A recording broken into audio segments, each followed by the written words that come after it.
नमस्कार दोस्तों, welcome to the रोजाना ज्ञान चैनल। और अगर आपने हमारे चैनल को अभी तक सब्सक्राइब नहीं किया है तो इसे सब्सक्राइब कर लीजिए। हरतालिका तीज व्रत 2020 तारीख व शुभ मुहूर्त। किसे व्रत करना चाहिए? प्रदोष काल पूजा, नियम व महत्व। हरतालिका तीज व्रत को शास्त्र में एक प्रमुख व्रत त्योहार माना जाता है, जिसे भाद्रपद के शुक्ल पक्ष की तृतीया को मनाया जाता है, क्योंकि इस समय हस्त शास्त्र में भगवान शिव और माता पार्वती के पूजन का विशेष महत्व है। हरतालिका तीज व्रत करने से महिलाओं को सौभाग्य की प्राप्ति होती है। इस व्रत को कुमारी स्त्रियां एवं सौभाग्यवती स्त्रियां कर सकती हैं, जिसे निराहार और निर्जला व्रत रखकर किया जाता है। इस व्रत की यह मान्यता है कि इस व्रत को सबसे पहले माता पार्वती जी ने भगवान शंकर जी को पति के रूप में पाने के लिए किया था। तो चलिए दोस्तों, जानते हैं कि हरतालिका तीज 2020 में कब है। वो हरतालिका तीज 2020 की तारीख, मुहूर्त एवं व्रत नियम से जुड़ी सारी जानकारी देने जा रहे हैं। तो चलिए दोस्तों, इस वीडियो को शुरू करते हैं। हरतालिका तीज तारीख व मुहूर्त। हरतालिका तीज व्रत 21 अगस्त 2020 शुक्रवार के दिन को रखा जाएगा। शुभ मुहूर्त 21 अगस्त 5:53 से 8:29 तक। कुल अवधि 2 घंटे 36 मिनट की। प्रदोष काल मुहूर्त 6:54 से 9:06 तक। हरतालिका तीज व्रत पूजा विधि। हरतालिका तीज व्रत माता पार्वती और भगवान शंकर की विधि विधान से पूजा की जाती है, जिसे प्रदोष काल में किया जाता है। सूर्यास्त के बाद 3 मुहूर्त को प्रदोष काल कहा जाता है। यह दिन और रात के मिलन का समय होता है। हरतालिका पूजन के लिए भगवान शिव, माता पार्वती और भगवान गणेश की बालू, रेत व काली मिट्टी की प्रतिमा हाथों से बनानी चाहिए।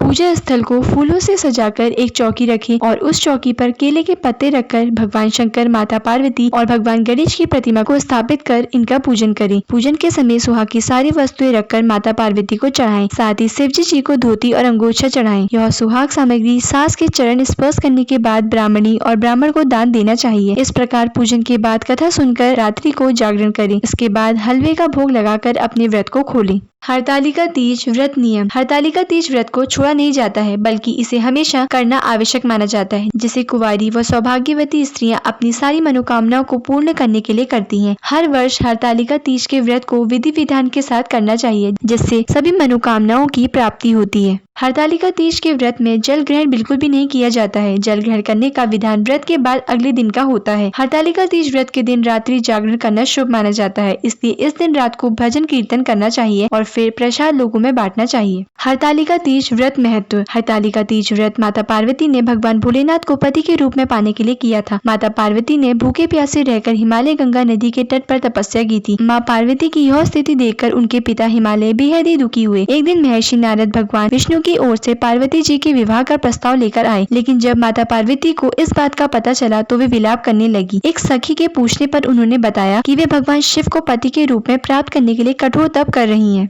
इस दौरान भाद्रपद में शुक्ल पक्ष की तृतीया के दिन हस्त नक्षत्र में माता पार्वती ने रेत से शिवलिंग का निर्माण किया और भोलेनाथ की आराधना में मग्न होकर रात्रि जागरण किया। माँ पार्वती के कठोर तप को देखकर भगवान शिव ने उन्हें दर्शन दिए और पार्वती जी की इच्छा अनुसार उन्हें पत्नी के रूप में स्वीकार भी किया। इसलिए इस हरतालिका तीज व्रत को कुंवारी कन्या और सौभाग्यवती स्त्रियां अच्छे पति की कामना और अपने पति की दीर्घायु के लिए इस व्रत को रखती हैं और भगवान शिव व माँ पार्वती की पूजा अर्चना कर आशीर्वाद प्राप्त करती हैं। तो दोस्तों, अगर ये सारी जानकारी आपको पसंद आई हो तो हमारे चैनल को लाइक, सब्सक्राइब और शेयर करना ना भूलें। और अगर आप हमारे चैनल में नए हैं तो हमारे चैनल रोजाना ज्ञान को सब्सक्राइब करके बेल आइकन पे क्लिक जरूर करें।